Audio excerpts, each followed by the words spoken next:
Tuesday morning, still to come this morning. Bruce Peterson's going to join the program. Dr. Adam Middleton off this week. He's the happiest place on earth, Mark, which I thought was here, but he's hanging out with Mickey and the family, so we wish him all the best.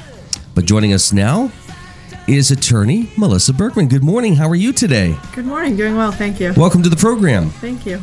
Before we talk about your practice, tell us a little bit about yourself. Well, I recently relocated to the Titusville area. My husband and I were living in Pittsburgh for several years. He got a job opportunity in the Franklin area, and we just decided to go ahead and move up here to the Titusville area from the city. We decided we did not like city life nearly as much as we thought we did. That happens, doesn't it? Yes, indeed. So where are you from originally? My husband and I are both from the Johnstown area originally. Okay. I went to college in Indiana at IUP, and then went to law school in Virginia Beach. I just decided I needed to get out of the western Pennsylvania area for a while just to see what life was like elsewhere.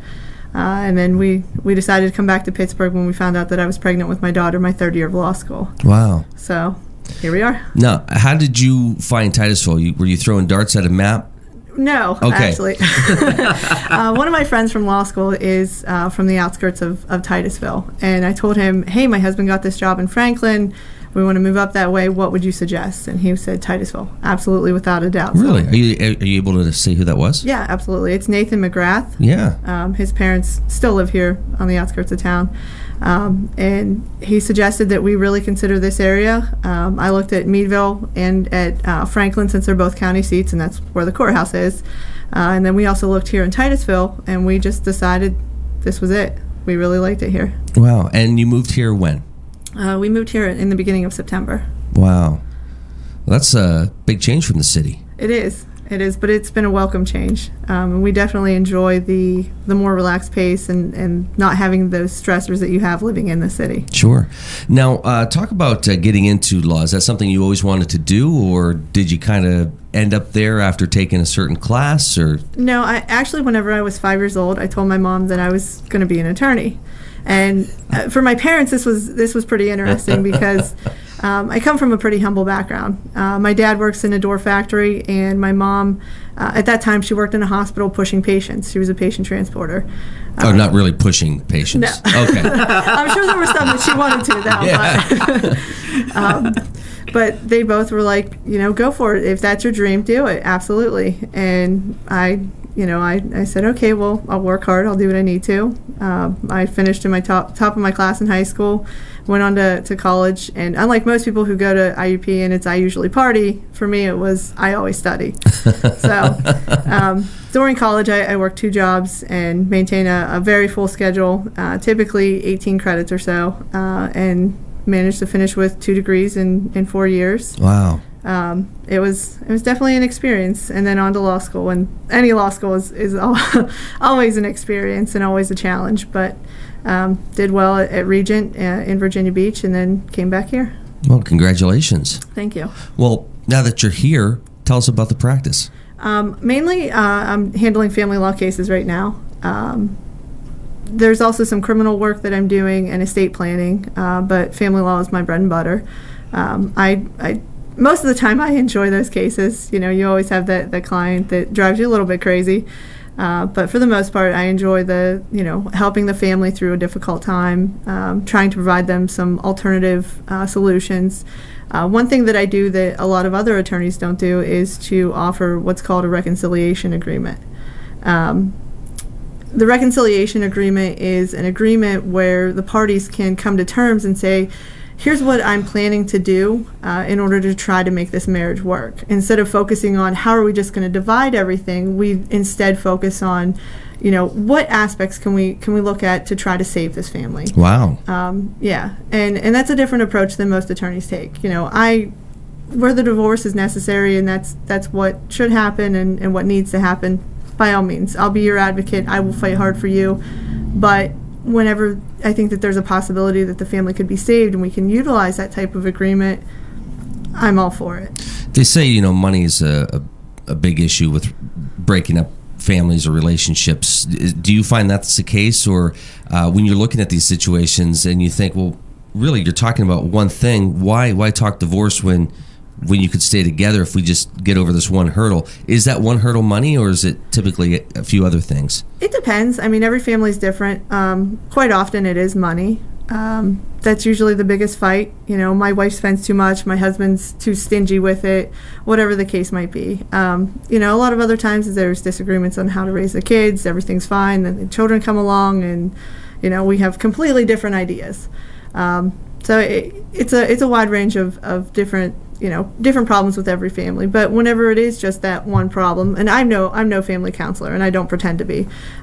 Whenever we have the reconciliation agreements, we may have a provision in there that, you know, you are to see a family counselor or see a pastor for that type of guidance, and that's up to the parties then to go and find whoever they feel comfortable with to do that. Do you find a lot of times those families want to try to work things out, or does it get so bogged down with anger and other issues that they just say we'd rather just go our separate ways? It really depends. You have those people that come in and they're ready to just have the knockout, drag down fight. Let's go. You know, I'm ready. Like for Mark this. and I. Exactly. Exactly. But you know, you have those other people who are there and they're saying, look, I'm not really certain what to do. Things aren't good, and I know I can't continue to live like this, and I need a change. And they think, well, divorce is my only option. How else am I going to get things better? You know, I just need this guy out of my life, or I need this woman to just leave me alone. And maybe that's the case for a month or two. But I've had clients who've come in who have started the divorce process, and either because of the reconciliation agreement or just because of their own conscience and what they've decided they need to do for themselves, they end up taking it in a different direction. Do you find if it's something that's down on paper, people are more likely to commit to it? Yes, because oftentimes in the reconciliation agreement, we will have provisions in there that say, if you fail to follow through with the counseling and you fail to follow through with X, Y, and Z, this is what's going to happen.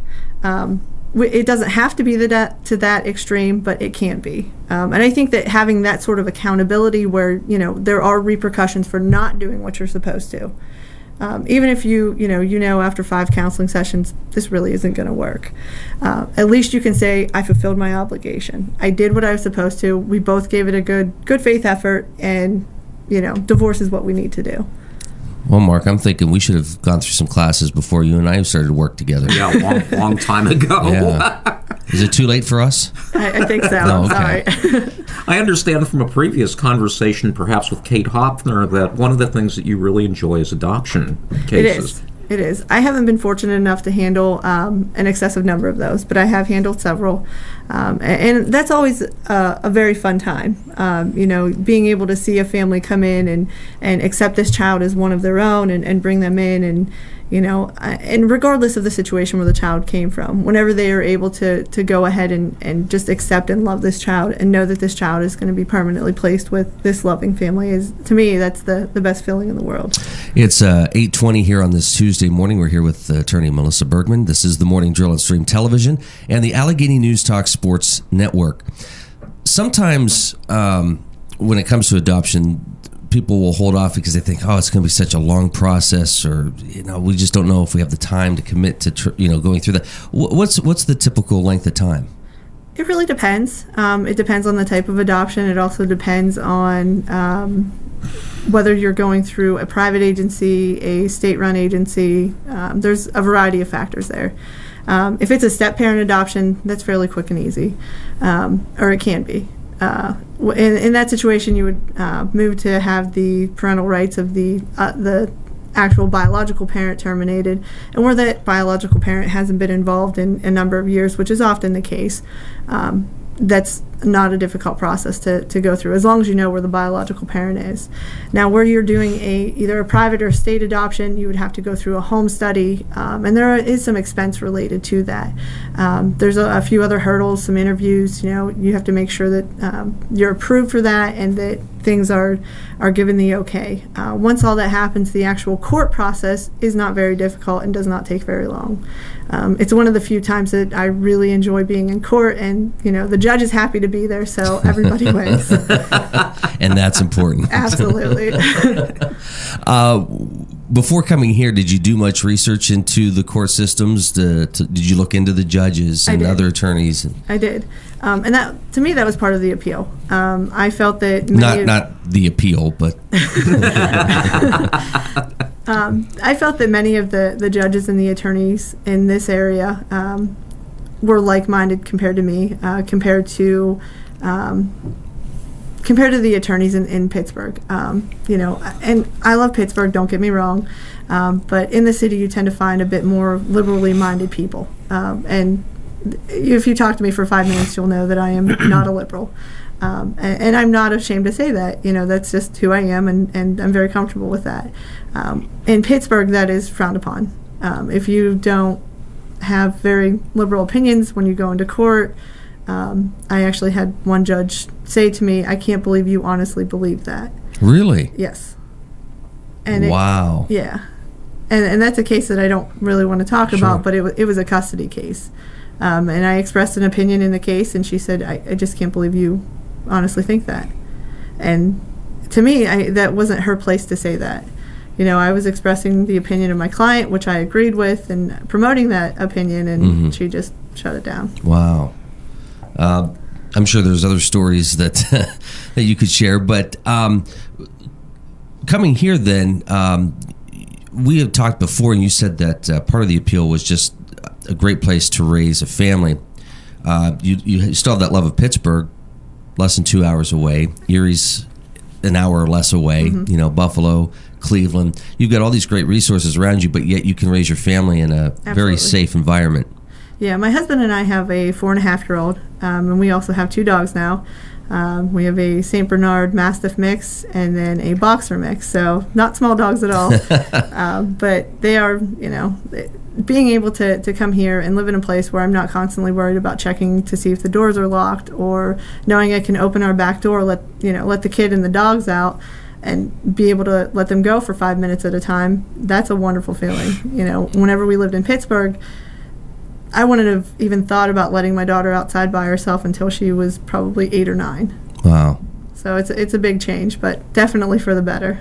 Well, again, talk about the safe neighborhoods. My wife let me out last night. I escaped through the fence, made it around the block, but I came back. I was all right, so. And that was only to put the trash out. That was. I'm kidding. But you also looked into the school system. You looked into the recreational opportunities. What do you enjoy doing for fun? How do you escape work? I am actually a workout-aholic. I love running and working out in general. To me, it's just a good way to, you have that stress, and it's like, I got to get it out of my body somehow. Right. And that's what I enjoy doing. I've recently ran the Pittsburgh Marathon 2 years ago, and then I've run several half marathons since then. Very good. Congratulations. Thank you. And we have some great events here with the Oil Creek 100 and the Drakewell Marathon. So. And I'm definitely looking into doing that. Maybe not the 100, but maybe the marathon. Ease into it. Well, you'll find an active community of runners here in the area, and folks come from miles around. I mean, if you look at these events, you see the license plates from out of town, sometimes even out of country, from Canada. Right. Really now, have you jogged on the bike trail? I have. Isn't that beautiful? I love it there. Yeah. It's great. And even on those really hot days, which I don't think we really had any this summer, but you take a walk on the bike trail, it's 20 degrees cooler. It is. It's amazing. Yeah. You can really feel it. We're definitely looking forward to utilizing that this summer. My daughter got a new bike for Christmas, so she's pumped. She's ready to go. She's ready. Well, what does the family enjoy doing? We are big on family game night. That is, the thing we do every Friday night. We make homemade pizza and have family game night. That's one of our favorite things to do. And aside from that, my daughter just tells us what she wants to play, and there we go. Everybody settled into the work environment and the life. Yes, Josh is in. He works for my husband, Josh. He works for Met's Culinary Management. And he knows Dan O'Brien. He does. He is good friends with Dan. That's too bad. Poor Melissa O'Brien, Dan's wife. I feel bad for her. But Josh works at he's placed through Mets at Franklin Area High School to run the school's cafeterias. He really enjoys his job there, and it's been a nice change coming from a nursing home background. What are some goals that you have over the the new year here? What I'm focusing on for the law firm right now is to get into my own place. Right now I'm working out of my home. Just didn't want to expand too quickly, and get too big for my britches, so to speak. So in this year I'm looking to go ahead and get my own office space in the downtown area here. And beyond that, just continue to grow the practice and get more involved in the community. Are you looking to serve just the folks in Titusville, or will you reach out to the surrounding communities? I'm hoping that eventually I can have enough business just from the Titusville area that I don't need to reach out to the surrounding communities. I have no opposition to representing somebody who is from Meadville or Franklin, but at this point I'm willing to take the business as it comes. You mentioned community involvement as something you'd like to look into or maybe grow into a little bit. What do you have in mind? What do you like to do? Right now, I am a member of the Titusville Area Chamber of Commerce, and that's been a great avenue to get out and get involved and get to know people. I am looking to become more involved. It's a sad group of people, isn't it? A sorry group of people. No, I'm just kidding. I'm kidding. I'm also looking to get more involved with the Titusville Area Renaissance Committee. I've been in communication with them about how to become more involved and what I can do to help the community. This is a great area, and I want to see the area continue to flourish and thrive, and I'm here to help do that and help in any way that I can. Very nice. Mark, can you think of anything else? Wow, I don't know. I'm fascinated by the large areas of discipline like law or medicine or things like that. And I think it's just really commendable that you tackled that with so much gusto. Anybody that can knock out 2 degrees in 4 years has certainly got something to go with. So I'm really happy to have spoken with you here today. Thank you. We're not used to guests of your caliber. I mean, Bruce Peterson's next, so that just shows you. I'm kidding. I think you'll fit in very well, and we've seen you out and about. We saw you at Cross Creek at the Chamber event there, and everybody who meets you just has great things to say. So congratulations on picking the area and joining our community, and best of luck with everything that you do. Thank you. I'm glad to be a part of it. Any New Year's resolutions outside of growing the business? Nope, just... You're like Mark. Not making any. I probably won't stick to it anyway. Yeah, that's right. That's my problem. I'll say something, but just won't stick It'll with never it. happen. Never happen. Never happen. Well, Melissa, how can folks get a hold of you if they have any questions or would like more information or need your services? Absolutely. You can reach me on my cell phone at any time at 814-341-7716. Or you're welcome to visit my website if you're not ready to talk to me, which I understand. My website is Melissa, Melissa, Bergman, Bergman, law.com. Excellent. Well, thank you for your time. Happy New Year. You too. Give your best to your family. I will. All right, and we'll see you next year. All right. Alrighty, Melissa Bergman joining us here this morning. Final look at news coming up next with Mark and Andy. We'll take a look at that weather forecast, and Bruce Peterson joins the program. I hope you picked the Steelers to lose this Saturday. No, every time he picks them to lose, they win. Every time. And they won Sunday. They did. Division champs. All right, Bruce is next.